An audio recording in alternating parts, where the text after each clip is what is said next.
ndabasuhuje mu izina rya Yesu.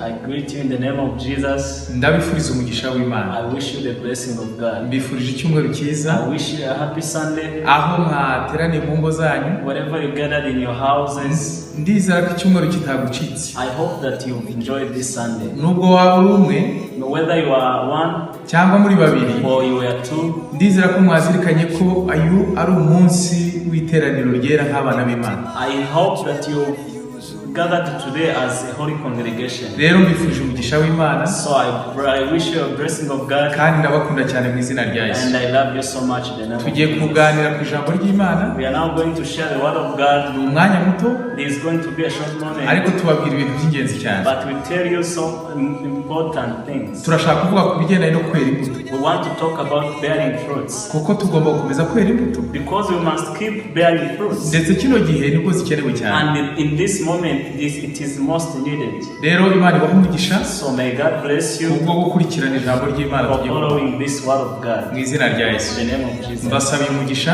I pray blessing for you. Mwuka wera. The Holy Spirit. Abazeho. May come upon you. Abahe kumva ijambo rye. And give you to understand. Mu izina rya Yesu. In the name of Jesus. Amen. Amen. Rero bavandimwe inshuti zanjye, therefore my dear friends, ndabifuriza gukomeza gukura. I wish you to keep on growing. Kandi mukomeze kwera imbuto. And may you keep on bearing fruits. Byaba ari igitangaza. It might be a miracle. Kuba ari igiti cyakomeza gukura. That a tree may keep on growing. Ariko nticyera imbuto kitera. But it doesn't bear fruits. Rero umwanya turimo mu ngo zacu. So the moment we are staying in our house, mukomeze gukura kandi mwera imbuto. You may keep on growing and keep on bearing. Ariko birabasaba ko mubishyiramo imbaraga. But it requires you to put more weight. Soma ijambo kandi musenge. Through reading the word of God and praying. Tuzahura rwose twese duhagaze neza. So when we meet up, we'll be fine, all of us. Hari abantu bose bamwe batakaje imbuto muri bino bihe. There are some of our people who have lost their fruits. Ibyo bakoraga barabihagaritse. They have stopped what they used to do. Wenda twahagaritse guterana. Maybe we do not come at the church and gather. Ariko imbuto zacu zigomba gukomeza. But our fruits must keep on being growing. Imana ibahe umugisha. May God bless you. Imana ibahe umugisha abana bawe. God bless your people. Bagirire neza. Bless them. Ubahe umugisha wawe. And bless them. Bakomeze kwera imbuto. So that they may keep on bearing fruits. Mu izina rya Yesu. In Jesus' name. Amen. Amen.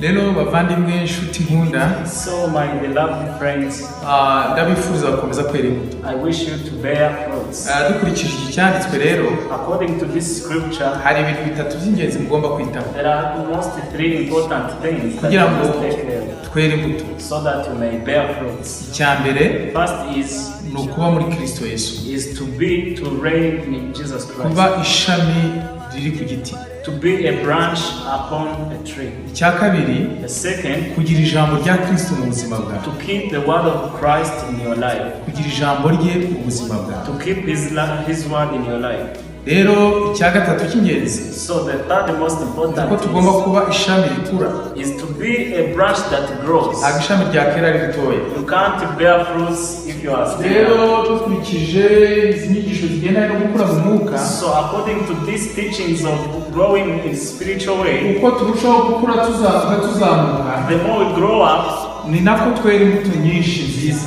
The more the fruits we bear. Uko tuzamuka, as we go up. Ariko uko tumanuka nanone dusubira hasi, but as we come down again, niko imbuto nazo zigenda ziba nkeya.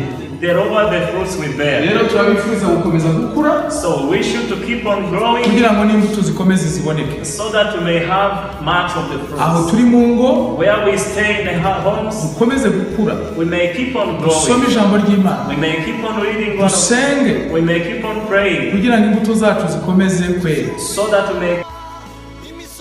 Rero inshuti zanjye, so my friends, muri iyi si, in this world, boneka ko hari uruzitiro rwakuweho. It seems like the fence have been removed away. Ariko haracyari ibyiringiro. But there is still hope. Uruzabibu rw'Imana ruracyahari. The vineyard of God is still there. Urutoki rw'Imana ruracyahari. The vineyard is still there. Ni twebwe nk'abana b'Imana. We are the vineyard of God. Muri Yohana 15, in John chapter 15, guhera ku murongo wa mbere, from verse 1 kugera 16 up to 16, cyangwa kugera 17, or up to 17, tubonamo bigendanye no kwera imbuto. We see about how we can bear fruits. Umurongo wa 5 wonyine, but the verse 5, nije muzabibu I am the vine, namwe muri amashami. you are the branches. Uguma muri jye, If you remain in me, nanjye nkaguma muri we, and I in you, uwo ni we wera imbuto nyinshi, you will bear much fruits. kuko ntacyo mubasha gukora mutamfite. Apart from me, you cannot do nothing. Rero dukwiye kwita cyane ku mbuto, So we have to take care of fruits, kuko imbuto nizo zigaragaza ngo turi bande.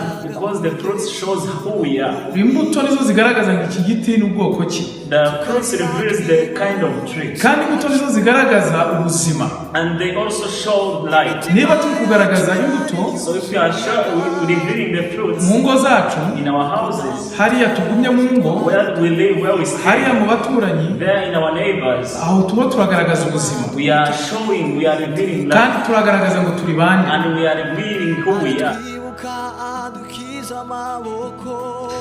Rero nshuti zanjye, So my friends, ndifuza ko tuganira ku kwera imbuto, I would like to share to you the bearing of fruits, kuko tugomba gukomeza kwera imbuto. because we must keep on bearing Hari fruits. ibintu byinshi byahagaze, There are things that have stopped in the world. hari amazu menshi afunzwe, So many houses are closed, ibiro byinshi birafunzwe, so many offices are closed, insengero zirafunzwe, and the churches as well. ariko hari ibitarafunzwe. But there are things that are not closed. Imico, The behaviors, ingeso, the disciplines, imyitwarire, and the behaviors and the ibyo habits. ntabwo byafunzwe, All of those have not been. byarakomeje bikomereza mu ngo. They have continued to be applied in the house. Turacyafite ingeso, turacyafite imico, turacyakora, turacyafite imiterere. We still have habits, personalities, and disciplines. Niyo mpamvu rero tugomba kwera imbuto nk'abana b'Imana. So that's the reason why we must bear fruits as children of God. Iyo ugiye muri Yesaya 5, When you go in the Isaiah 5, guhera ku murongo wa mbere kugera ku murongo wa 7, from verse 1 up to 7, tubona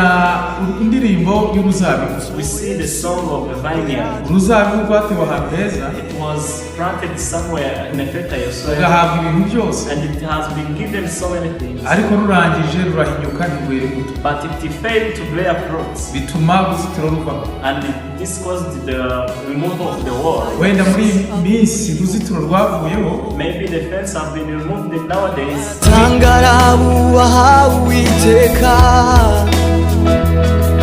igitinyiro n'igikundiro by'Uwiteka Imana bigotabaga muri Yerusalemu. Kibabaje nuko benshi bibagiwe, imitima yabo iradamarara. Oh, birengagije za ndahiro barahiye ubwo bari mu ishyamba ry'ikibira.